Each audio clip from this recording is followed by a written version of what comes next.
आज नया टॉपिक है लिमिट फिट टॉलरेंस। ये लिमिट फिट टॉलरेंस एक इम्पॉर्टेंट चैप्टर है। इसके बारे में किसी भी साइज की लिमिट होनी, टॉलरेंस क्यों दी जाती है, लिमिट क्या है और फिट क्या है, आज हम इसके बारे में पढ़ने जा रहे हैं। तो आपको टॉपिक डाला है limit fit tolerance. Limit fit tolerance क्या होता है? ये हमारे पास जो फिट होती है या जॉब होता है उसको हम फिट करना होता है, वही हमारे पास लिमिट फिट टॉलरेंस में पढ़ाया जाता है। तो सबसे पहले आपको लिमिट फिट टॉलरेंस से दिखाया गया है, उसके बाद में आता है विनियमशीलता।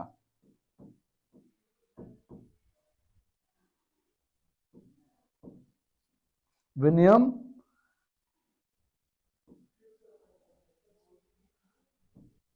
एक मिनट, पहला इसके अंतर्गत आता है विनियमशीलता।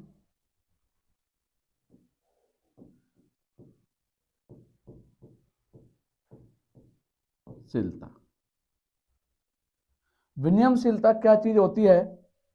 जब कभी एक ही साइज के जॉब और एक ही आकार का जॉब को बनाया जाता है, उसे हम विनियमशीलता कहते हैं। आप लोग इसकी परिभाषा लिख सकते हो, लिखिए। जब कभी एक ही तरह के पार्ट्स अधिक मात्रा में बनाने होते हैं, जो बिल्कुल एक ही साइज और एक ही आकार और एक्यूरेसी में जो जॉब को बनाया जाता है, वो विनियमशीलता या उसको हम इंटरचेबिलिटी कहते हैं। तो आप लोग इसका अच्छे से ध्यान रखना है कि विनियमशीलता क्या होती है। विनियमशीलता इंटरचेबिलिटी में हम दो चीज को और यूज करते हैं, एक सेलेक्टिव और एक नॉन सेलेक्टिव।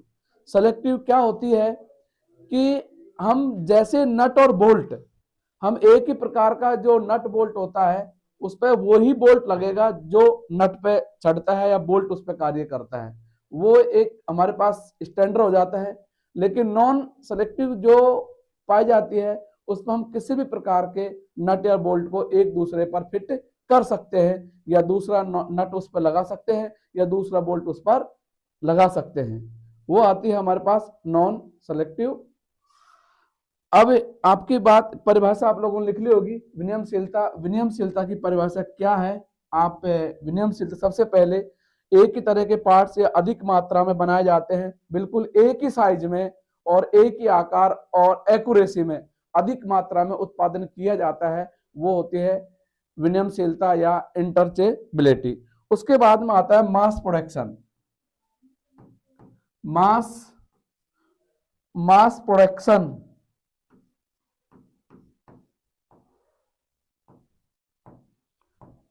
Mass production.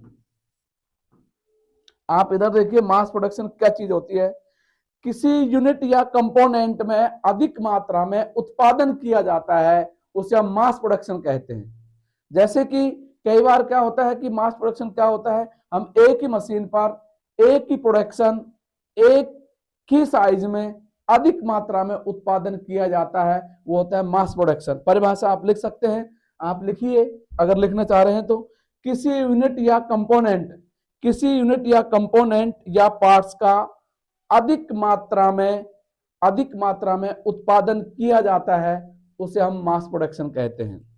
ठीक है, मास प्रोडक्शन की परिभाषा आप लोगों ने लिख ली गई होगी। आप लिख सकते हो किसी यूनिट या कंपोनेंट्स का अधिक मात्रा में उत्पादन किया जाता है, उसे हम मास प्रोडक्शन कहते हैं।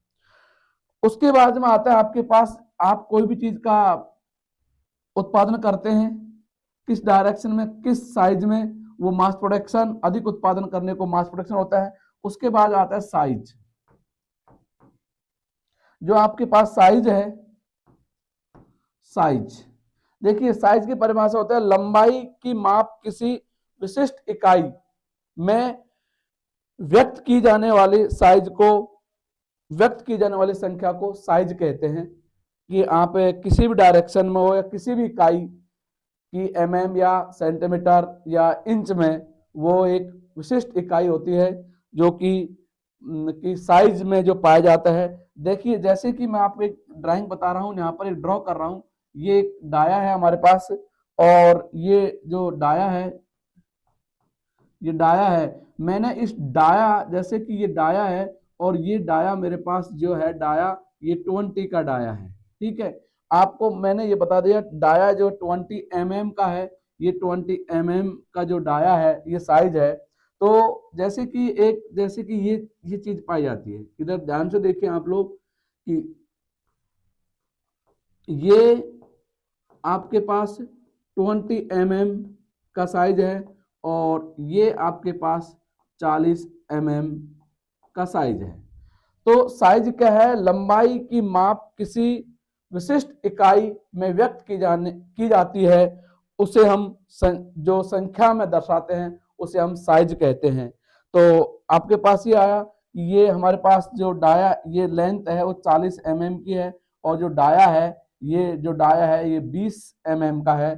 तो ये साइज है। साइज मतलब आपने कोई साइज प्राप्त कर ली, और साइज प्राप्त करने के बाद में आप कोई चीज को बनाते हैं तो आपके पास ये डाया आया है कि इसका जो डाया है ये 20 का डाया है और ये लेंथ जो 40 की है और 20 का ये दर्शाया गया है, ये सेंटर लाइन होती है। तो आप लोगों को ये समझ में आया होगा, विनियमशीलता, मास प्रोडक्शन और साइज, तीनों चीज आपको समझ में अच्छे से आई होगी। आप एक बार अच्छे से इसको लिख सकते हैं, आप लिख लीजिए। उसके बाद में आता है आपके पास कोई भी चीज का, जैसे कि हम बेसिक साइज, बेसिक साइज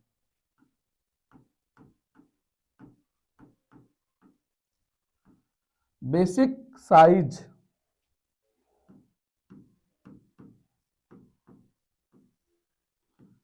यहां पर आपको जब बेसिक साइज है, ये वह साइज है जिसके आधार पर डायमेंशन संबंधित विचलन दी जाती है।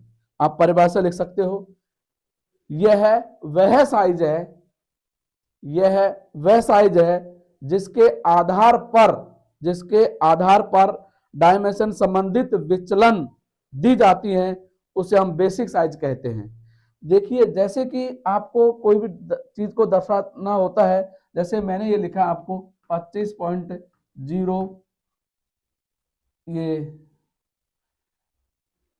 25.05, ये आपको पास जो बेसिक साइज है ये आपको दर्शाई गई है।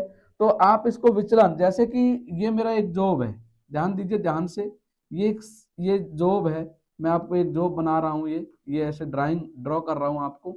देखिए ये क्या चीज है, ये जो साइज है, ये साइज है, ये आपके पास बेसिक साइज है, ये 25 mm है। ठीक है, ये 25 mm जो साइज है ये बेसिक साइज है। अब डायमेंशन विचलन, विचलन मानी इसके ऊपर आपको क्या दर्शाया गया है, जैसे कि मैंने आपको यहाँ लिखा है कि 0.5, तो आप बेसिक साइज से ये वाला जो साइज आता है, आपको ये वाला साइज है, तो आपको क्या कर सकते हैं, कैसे लिखते हैं अपन इसको, अपन इसको इस तरह से लिखते हैं कि 25.05, ये विचलन मानी कि बेसिक साइज पर जो डायमेंशन दी जाती है, जिस पर हम जॉब को बनाते हैं, वही बेसिक साइज होती है। ठीक है, आपको बेसिक मैंने उससे पहले बताया था। अब बेसिक साइज जैसे कि दर्शाया गया है, तो बेसिक साइज के बारे में बात करता है। इधर देखिए आप, बेसिक साइज, बेसिक साइज जो है आपको, ये आपको बेसिक साइज है, ये जब आती है आपके पास 25.00 है। अब उससे अधिक जो हमने जॉब को बनाया है, तो वो हमारे पास क्या आएगा, 25.05, ये विचलन जो दर्शाया गया है ऊपर वाला, ये वो साइज है बेसिक साइज। एक बार आप फिर रिपीट कर रहा हूं मैं, आपको लिख सकते हो, यह वह साइज है जिसके आधार पर डायमेंशन संबंधित विचलन दी जाती हैं, उसे हम बेसिक साइज कहते हैं, बेसिक साइज। अब उसके बाद में आपके पास आता है अगली चीज, इसमें क्या आएगा, वास्तविक साइज,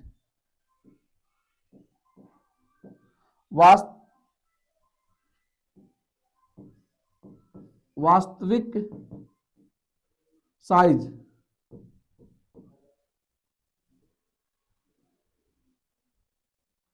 वास्तविक साइज। देखिए थोड़ा सा प्रॉब्लम इस बोर्ड से हो रही है मुझे। ये वास्तविक साइज क्या है? यह कंपोनेंट का वह साइज है जो जिसके उत्पादन के बाद वास्तविक माप ली जाती है, वो एक्चुअल साइज या उसको वास्तविक साइज बोलते हैं। ध्यान दीजिए, आपको अभी तक मैंने आपको दो तीन चीज बताई गई हैं कि विनिमयशीलता क्या है, मास प्रोडक्शन क्या है, बेसिक क्या है और बेसिक साइज क्या है, और उसके बाद में आता है वास्तविक साइज। वास्तविक साइज के बारे में आपको एक बता देता हूं कि वह कंपोनेंट, जब कोई भी मेरे पास ये जॉब है, वह साइज जिसके उत्पादन के बाद वास्तविक मापी जाती है, वही एक्चुअल साइज होती है। ध्यान दीजिए, लड़के लोग कई बार ये पूछते हैं सर बेसिक साइज और वास्तविक साइज में क्या अंतर होता है। देखिए बेसिक साइज और वास्तविक साइज में जो, जैसे कि अब आता है हमारे पास वास्तविक साइज। वास्तविक साइज क्या है कि हम यह कंपोनेंट या कोई पार्ट्स होता है, उसका उत्पादन के बाद वास्तविक साइज जो प्राप्त होता है उसको हम एक्चुअल साइज या वास्तविक साइज बोलते हैं। तो ये कोई भी, जैसे कि मान लीजिए मेरे पास ये 25.02 ये प्लस माइनस में है। आपने जैसे कि बेसिक साइज, ये बेसिक साइज है हमारा, जो बेसिक साइज आपने जो बनाया है, ये बेसिक साइज, जब बेसिक साइज बनाया आपने 25 बनाया, लेकिन किसी ने इस जॉब को इस तरह से भी बना दिया है। ध्यान दीजिए यहाँ पर, जैसे कि ये आपका ये है और उसके बाद में आपने इस जॉब को बनाया, आपने ये जॉब बना दे दिया गया है और जो साइज आई आपकी, तो ये 25.02 mm।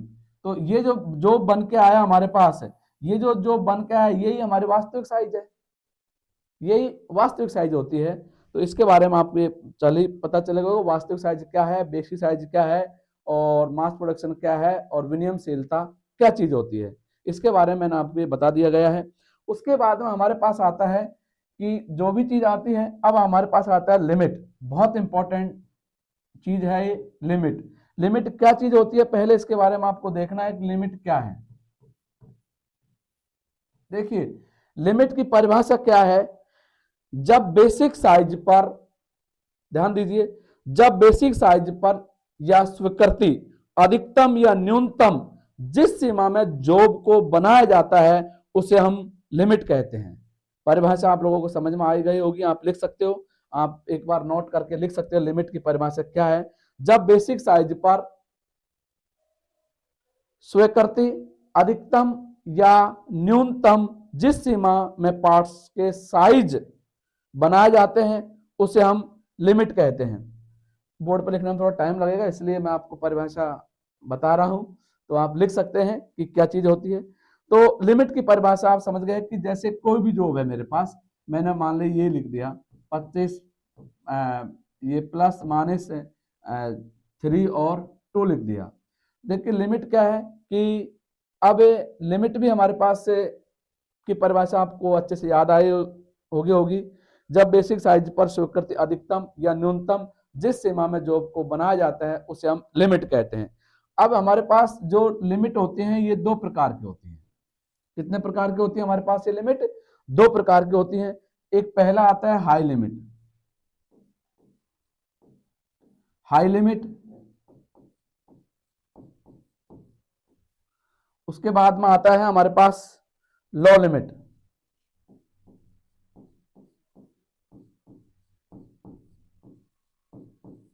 लो लिमिट। अब हाई लिमिट क्या है और लो लिमिट क्या है? हाई लिमिट की परिभाषा मैं आपको एक बार बता देता हूं। हाई लिमिट क्या है, बड़ा ध्यान से देखिए। किसी पार्ट्स के बेसिक साइज पर अधिक से अधिक जिस सीमा में जॉब को बनाया जाता है उसे हम हाई लिमिट कहते हैं। आप लिखना चाहें एक बार लिख सकते हैं हाई लिमिट क्या है। पहले इसको, लिमिट दो प्रकार की होती है, एक हाई लिमिट होती है, दूसरी क्या चीज होती है हमारे पास, लो लिमिट होती है। हाई लिमिट क्या होता है? किसी पार्ट्स की बेसिक साइज पर अधिक से अधिक जिस सीमा में साइज को बनाए जाते हैं उसे हम हाई लिमिट कहते हैं। अब हाई लिमिट की एक बार मैं इधर ड्राइंग ड्रॉ कर देता हूं, आप कोशिश करूंगा आपको पूरा समझाने की हाई लिमिट क्या होती है। तो पहले अपन जैसे कि मेरे पास ये मैं एक ड्रॉ कर रहा हूं आपको, ये एक ड्रॉ कर रहे हैं।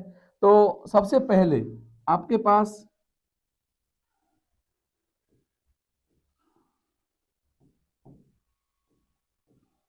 ये मेरा बेसिक साइज है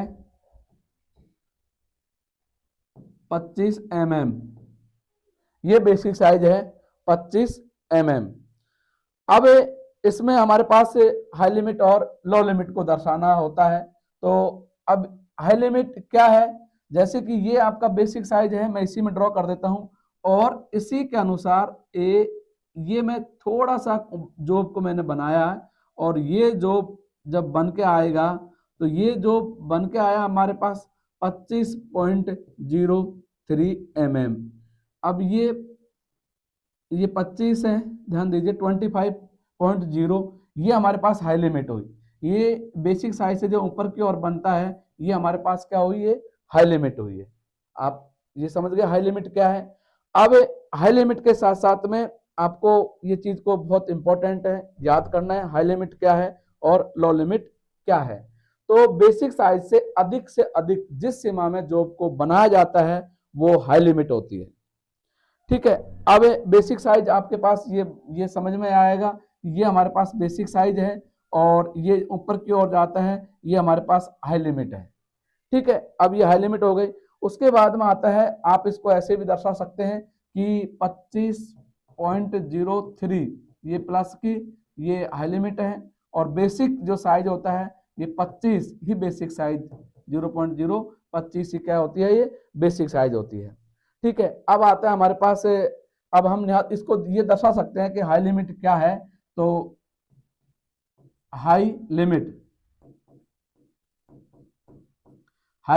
इसके हमारे पास आएगी 25.03, ये हाई लिमिट है। ठीक है, आपको समझ में आ गया होगा। जैसे कि मेरा ये जॉब है, मैंने इस जॉब को बनाया है, ये बेसिक साइज है लेकिन जब इससे ऊपर बनेगा तो ये हाई लिमिट होती है। ठीक है, अब आता है हमारे पास लो लिमिट। लो लिमिट क्या है कि जब बेसिक साइज पर कम से कम जिस सीमा में साइज में जॉब को बनाया जाता है वो हमारे पास लो लिमिट होती है।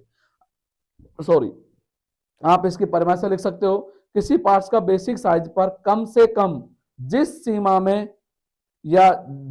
में साइज को बनाया जाता है उसे हम लो लिमिट कहते हैं। जैसे कि लो लिमिट इधर देखिए आप लोग,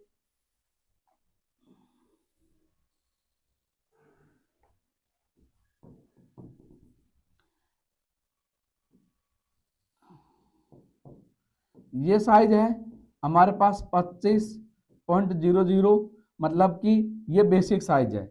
अब लो लिमिट बेसिक साइज से जो नीचे की तरफ आता है, ये लाइन ये बेसिक साइज से नीचे की तरफ है और हम इसको अब ये हमने जॉब को बना दिया गया है और ये अब हम इस पर जो साइज दर्शाते हैं तो कम होता है तो ये हमारे पास आएगा 24.98। 24.98 में इसको इधर भी लिख सकता हूँ ऐसे करके, ये तीर बना के ऐसे लिख रहा हूँ इस पर 24.98 mm, ये हमारे पास क्या है, ये हमारे पास क्या है, लो लिमिट है। तो अब लो लिमिट को हम कैसे लिख सकते हैं, यहाँ पर ये लो लिमिट हम लिखेंगे कि ये देखिए ये जो माइनस में मैंने दिखाया गया है, तो कई बार बच्चे बोलते हैं सर छोटी छोटी चीजें भी भूल जाते हैं, तो माइनस के इसमें से हम ये 0.2 को माइनस करेंगे तो ये 2 है, 8 गया, ठीक है, और ये 9 आया और ये आया 24, तो ये आपके पास है 24.98 mm, ये लो लिमिट है। अब आपको न्यायिक चीज अच्छे समझ में आई होगी कि मैंने आपको क्या चीज बताई, ये आपको मैंने बताया लिमिट हमारे पास लिमिट क्या होता है, बेसिक साइज पर अधिक से अधिक और न्यूनतम से न्यूनतम जिस सीमा में जॉब को बनाया जाता है उसे हम लो लिमिट कहते हैं।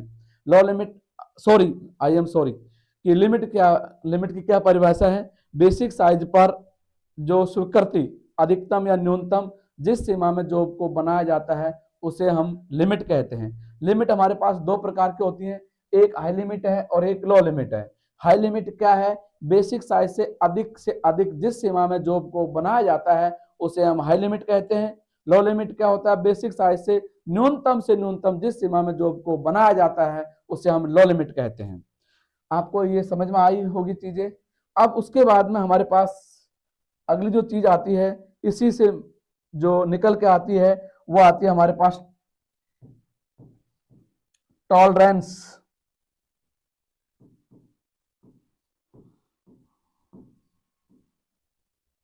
टॉलरेंस हिंदी में इसको सही सुनता भी बोलते हैं, टॉलरेंस को। टॉलरेंस क्या है? किसी भी पार्ट्स की हाई लिमिट और लो लिमिट के अंतर को टॉलरेंस कहते हैं। आपको ये चीज समझ में आया होगा, क्योंकि मैं अभी आपको लिमिट के बारे में बता के आ रहा हूं कि हाई लिमिट और लो लिमिट क्या होता है। अब टॉलरेंस क्या होता है? किसी पार्ट्स की हाई लिमिट और लो लिमिट के बीच के अंतर को टॉलरेंस कहते हैं। आप लिख लेना। तो मैं एक बार फिर दोबारा रिपीट कर रहा हूं, किसी पार्ट्स की हाई लिमिट और लो लिमिट के बीच के अंतर को टॉलरेंस कहते हैं। ठीक है, लिखने में थोड़ा टाइम लगेगा इसलिए। अब यहाँ ये टॉलरेंस भी हमारे पास दो प्रकार की होती है। कितने प्रकार की होती है टॉलरेंस? ये भी हमारे पास दो प्रकार की होती है। यूनिलेटर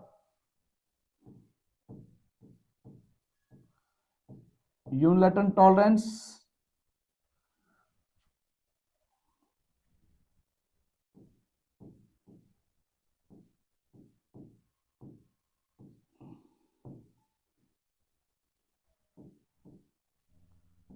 और दूसरी होती है हमारे पास बायलेटरल टॉलरेंस।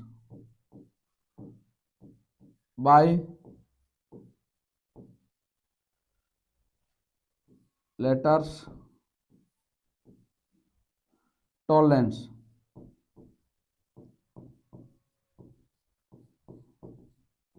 Bilateral tolerance.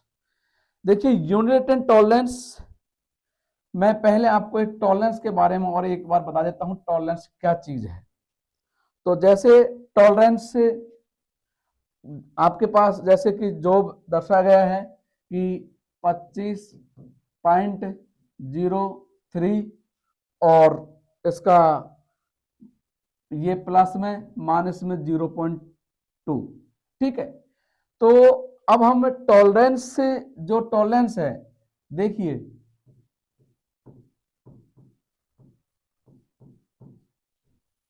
मान लीजिए आपको ये 25 mm है। अब इसके बारे में आपके पास ये टॉलरेंस है। और अब हाई लिमिट की बात करते हैं हम। हाई लिमिट तो हम इसको क्या लिखेंगे? अधिकतम साइज जो हमारे पास जो साइज है, साइज की अधिकतम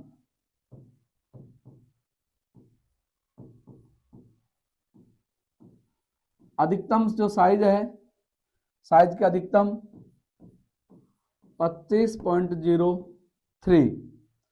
उसके बाद में न्यूनतम साइज, मतलब इसको हम हाई लिमिट भी बोल सकते हैं, इसको हाई लिमिट भी बोल सकते हैं।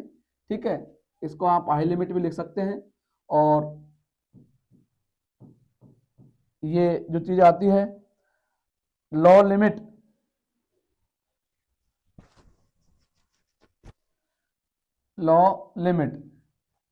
अधिकतम जो साइज है, ये आपके पास टॉलरेंस पाया जाता है।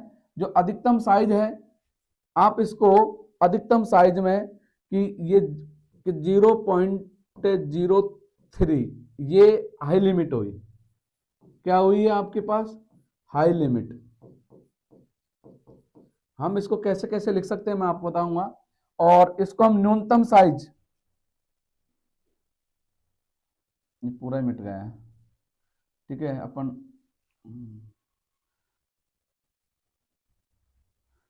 मैं एक बार दोबारा इसको देख लेते हैं कि टॉलरेंस हमारे पास दो प्रकार के होती हैं, बायलेटरल टॉलरेंस और एक होता है यूनिलेटरल टॉलरेंस। तो टॉलरेंस से आपको पास जैसे दर्शाया गया है 0.+.3 और माइनस में 0.03 2, दो चीजें दर्शाई गई हैं।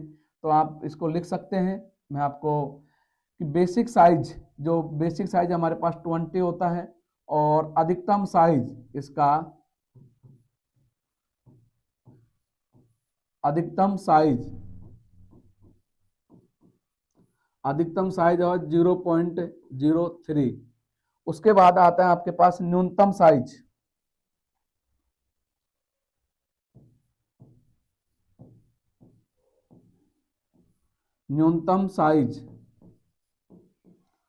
न्यूनतम साइज आपके पास है -0.02। ये अधिकतम साइज है और ये न्यूनतम साइज है। अब इसी के बारे में जब हम बात करेंगे तो हाई लिमिट क्या हो जाएगी हमारे पास, हाई लिमिट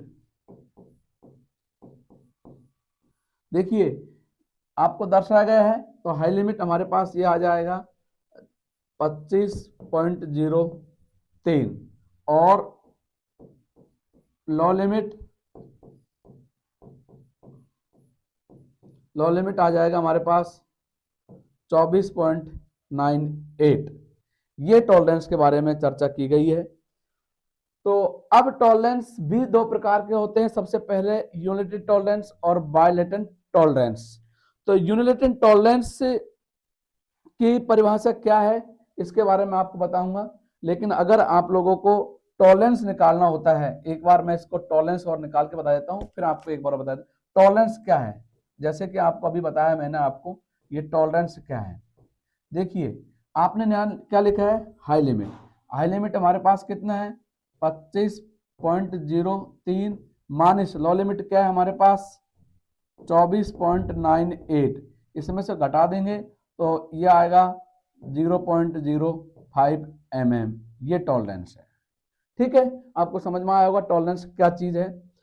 अब देखिए आपके पास टाइप्स, जो इसके प्रकार होते हैं, तो मैं एक बार इसको बढ़ा देता हूं। अब टॉलरेंस के क्या प्रकार होते हैं, इधर देखिए आप लोग। टॉलरेंस के प्रकार, टॉलरेंस दो प्रकार के होते हैं। कितने प्रकार के होते हैं, दो प्रकार के होते हैं। तो पहला जो है आपके पास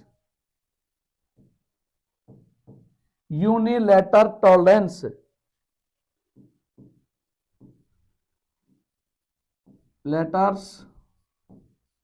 यूनिलैटरल टॉलरेंस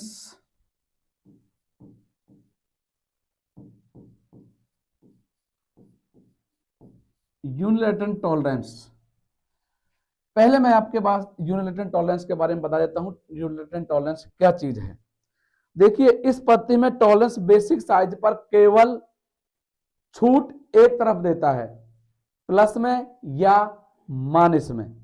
आपको जो भी छूट दी जाएगी, यूनिलैटरल टॉलरेंस ये बताना चाहता है कि मुझ पर जो छूट देते हैं, या तो आपको प्लस प्लस में रखना है या माइनस में रखना है, मुझे दोनों तरफ की नहीं चाहिए, केवल एक तरफ की छूट जो होती है उसे हम यूनिलैटरल टॉलरेंस कहते हैं। जैसे ये बोलता है प्लस या माइनस, या का मतलब ये होता है जब आप क्वेश्चन करते हो एग्जाम में, या तो क्वेश्चन करो या अथवा करो, तो इसका कहने का मतलब यही है कि दोनों में से एक रखना है मेरे लिए, तो उसको हम यूनिलैटरल टॉलरेंस कहते हैं। अभी आपको मैं एक ड्रॉ करके बता देता हूं। जैसे कि आप कोई भी ड्राइंग आती है, तो आपके पास जैसे 25 है, 25.0 आप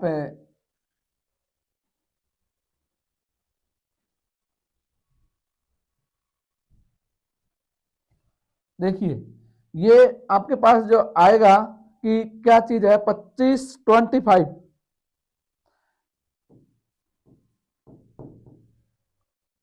प्लस में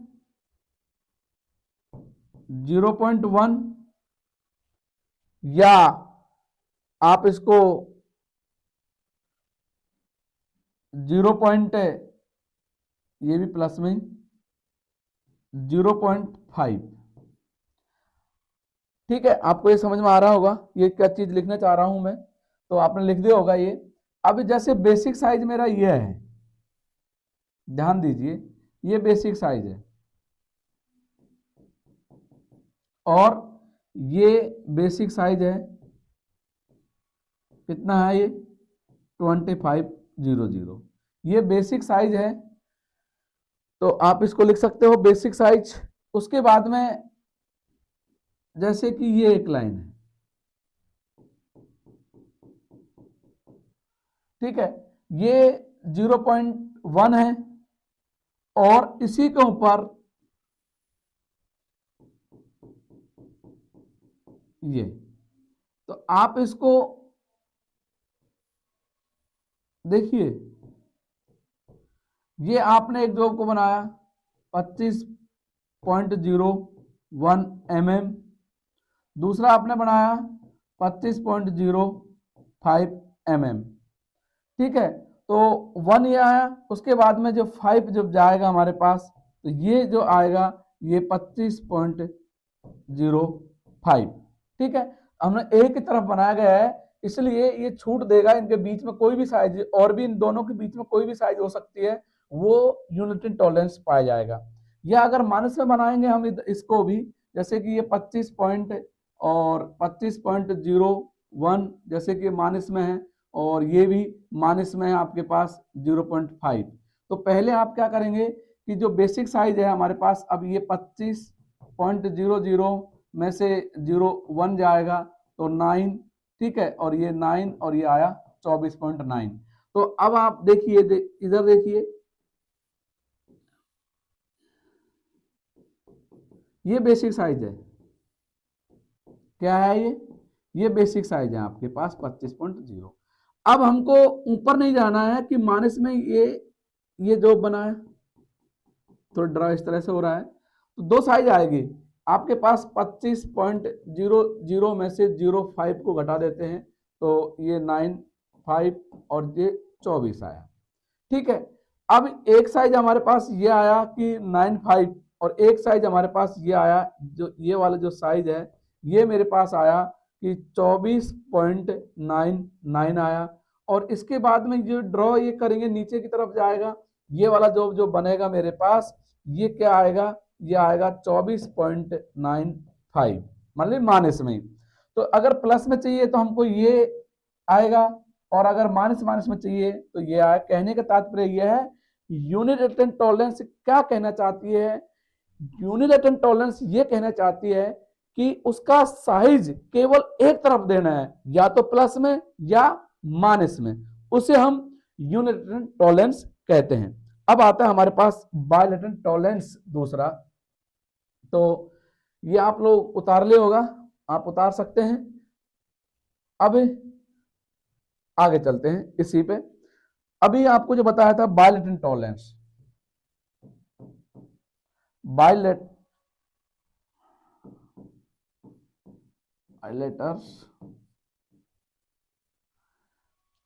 टॉलरेंस,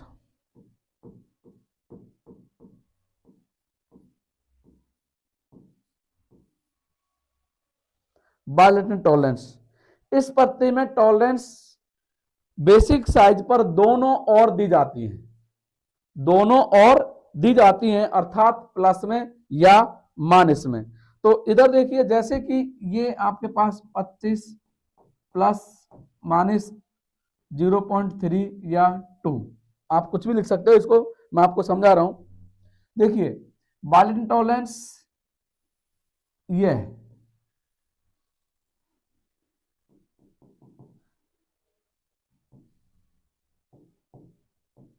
बेसिक साइज 25.00, ये बेसिक साइज है हमारी।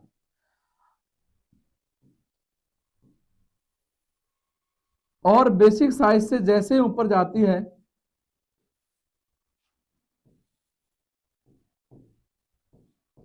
ये साइज, तो आप इसको लिख सकते हैं 25.03 mm। और नीचे की तरफ आती है बेसिक लाइन से, नीचे की तरफ ध्यान दीजिए, बेसिक लाइन से जो नीचे की तरफ आता है ये हमारे पास लो लिमिट हो जाएगी। तो इसको मैं यहाँ पर दर्शा रहा हूँ, ये हमारे पास क्या लिख देंगे हम, 24.98 mm, 98 mm। तो बायलेटरल टॉलरेंस ये कहना चाहती है कि मुझे कोई फर्क नहीं पड़ता है प्लस में हो या माइनस में, दोनों तरफ आप जॉब को बना सकते हैं, वो हमारे पास आता है बायलैटरल टॉलरेंस। आप लोगों को समझ में आ रहा होगा मैं एक बार क्या क्या चीज बताई है। ये चीज टॉलरेंस दो प्रकार की होती है, बायलैटरल टॉलरेंस और यूनिलैटरल टॉलरेंस। बायलैटरल टॉलरेंस केवल एक की तरफ छूट चाहेगा, प्लस में या माइनस में। बायलैटरल टॉलरेंस दोनों तरफ आप छूट दे सकते हैं। ये हमारे पास बायलैटरल टॉलरेंस है। अब आता है, उसके बाद हमारे पास आता है बहुत इंपॉर्टेंट चीज है, ये क्वेश्चन आते भी हैं, हॉल बेसिस।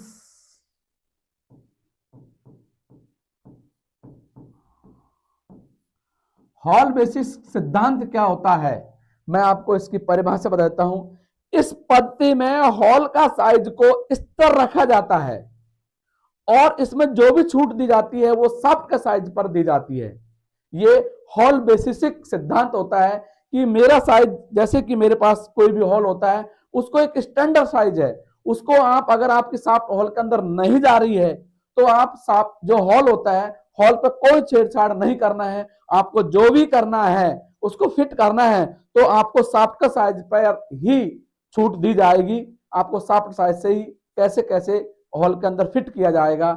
ये सबसे पहले इस पद्धति में हॉल का साइज को स्थिर रखा जाता है, टॉलरेंस केवल शाफ्ट के साइज में दी जाती है। आप लिख सकते हैं, लिख लो परिभाषा। अब इधर देखिए सिम्बॉल बहुत इंपॉर्टेंट होते हैं इनके। ये सिम्बॉल क्या चीज होती है इसके बारे में आपको एक बार सिम्बॉल के बारे में बता देता हूं। ये सिम्बॉल है और ये जीरो लाइन है। ये क्या है, ये जीरो लाइन है, जीरो लाइन। इधर देखिए ध्यान से,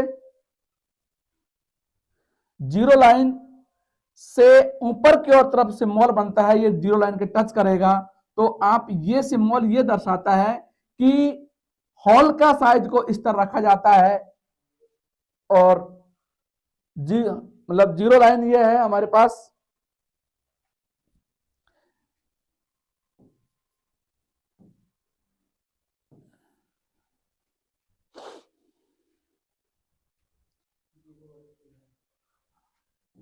इधर देखिए जीरो लाइन है। ये जीरो लाइन से आपको देखना है कि जीरो लाइन से ऊपर की ओर जब बनता है बिल्कुल टच करते हुए जीरो लाइन से, तो ये हॉल बेसिस होता है। तो इस पद्धति में हॉल का साइज को इस तरह रखा जाता है, टॉलरेंस केवल शाफ्ट के साइज पर दी जाती है, इसे हम हॉल बेसिस कहते हैं। एक इंपॉर्टेंट बात और इसमें आ रही है, आप इधर देखिए, मैं और एक सिम्बॉल बनाऊंगा इसमें, आप उस सिम्बॉल पर ध्यान दीजिए ये क्या चीज होती है। इधर देखिए जैसे सिम्बॉल ये है, ये जीरो लाइन है और जीरो लाइन, इधर ध्यान से देखिए ये जीरो लाइन, ये जीरो लाइन है, ठीक है। और अगर मैं एच लिखता हूं इसका मतलब हॉल होता है और नीचे एस का मतलब शाफ्ट होता है, ये शाफ्ट है। इसके बारे में एक बार और बताऊंगा आपको ये क्या चीज क्यों है क्या है इसके बारे में।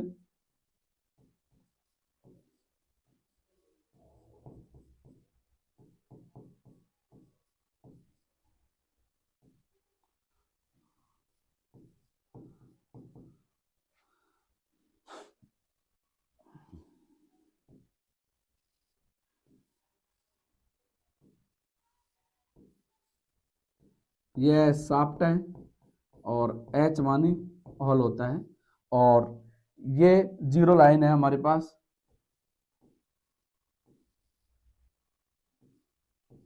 Zero line. आपने इससे ये समझ गया कि ये हॉल बेसिस सिद्धांत है, लेकिन जब ये लाइन जो ड्रॉ कर रहे हो आपको इसके बारे में आपको थोड़ी डिटेल में बता देता हूं कि देखिए हॉल है, एच मानी हॉल होता है जो यहां दर्शाया है, ये मैं डायरेक्ट ऑल एच हॉल है और जीरो लाइन से टच करते हुए नीचे शाफ्ट है। अगर आपसे ये पूछ लिया जाए सर ये क्या चीज है, तो आप इसको बोलते हैं क्लियरेंस फिट है। कौन सी फिट है ये, जब हॉल ऊपर होता है और शाफ्ट नीचे होती है तो क्लियरेंस फिट होता है।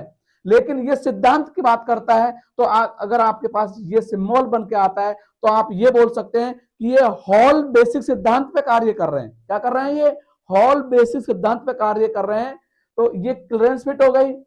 अगर शाफ्ट ऊपर होती है हॉल नीचे होता है तो ये इंटरफेरेंस सिद्धांत पर कार्य करेंगे, हॉल बेसिस सिद्धांत पर क्या करेंगे, ये हॉल बेसिस सिद्धांत पर कार्य करेंगे। शाफ्ट ऊपर होती है, हॉल नीचे होता है।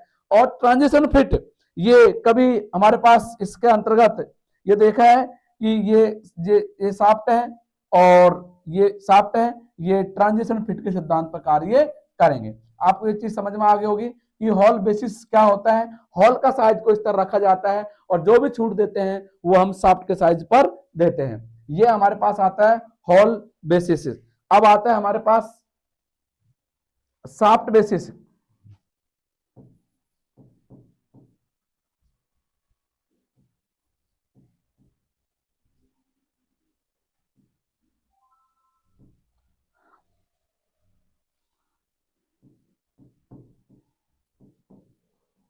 शाफ्ट बेसिस, इधर देखिए शाफ्ट बेसिस क्या होता है। इस पत्ती में शाफ्ट के साइज को इस तरह रखा जाता है, टॉलरेंस केवल हॉल पर दी जाती है। तो हम इसको कम यूज करते हैं, अभी भी अधिकतर तो हम यूज करते हैं, तो हम हॉल बेसिस को ही यूज करते हैं। शाफ्ट बेसिस में क्या होता है, इधर देखिए जीरो लाइन होती है और जीरो लाइन से लेकर के ये नीचे की तरफ जो बन रहा है, और ये हमारे पास जीरो लाइन है, ये जीरो लाइन है, और नीचे की तरफ जो सिम्बॉल बनता है तो ये शाफ्ट बेसिस होता है। और इसी में इस तरह से ये और सिम्बॉल बन जाता है, तो ये यहाँ पर ये शाफ्ट है और ये हॉल है, और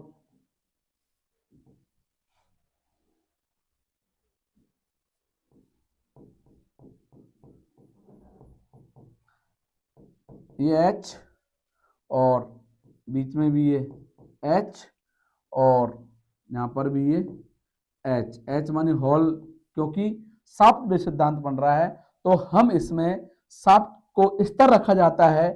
अगर शाफ्ट के अंदर हॉल नहीं आ रहा है तो उस समय हम इसमें हॉल्स को ही फिट करने के लिए हॉल का साइज को बढ़ाया जाएगा या कम किया जाएगा। तो ये सिद्धांत दर्शाता है। और ये उसके बाद में हमारे पास ये नीचे एच मानी हॉल। फिट की बात करते हैं, वही जीरो लाइन है, ये जीरो लाइन है। तो देखिए ये एच है, सिद्धांत की बात करते हैं, है तो क्लियरेंस फिट, लेकिन जैसे ही ये डायग्राम बदल गया, नीचे की तरफ हमारे पास शाफ्ट आई, तो यहाँ ये हॉल है और ये शाफ्ट है, लेकिन है क्लियरेंस फिट है। ये इंटरफेरेंस ट्रांजिशन, ये इंटरफेरेंस फिट है और ये ट्रांजिशन फिट है। तो आपको मैंने बता दिया आपको जो प्रकार होते हैं, तो बायलेटेंट टॉलरेंस, यूनिटेंट टॉलरेंस, और उसके बाद में आता है हॉल बेसिस सिद्धांत और शाफ्ट बेसिस सिद्धांत के बारे में आपको पूरा समझ में आया होगा। अब आता है उसके बाद में अलाउंस। हम अलाउंस की अगली क्लास में अलाउंस के बारे में बताया जाएगा। मुझे आशा है कि आप लोगों को समझ में आया होगा, नहीं भी आया तो मैं आपको दोबारा फिर इस चैप्टर को एक बार और पढ़ाया जाएगा। Thank you.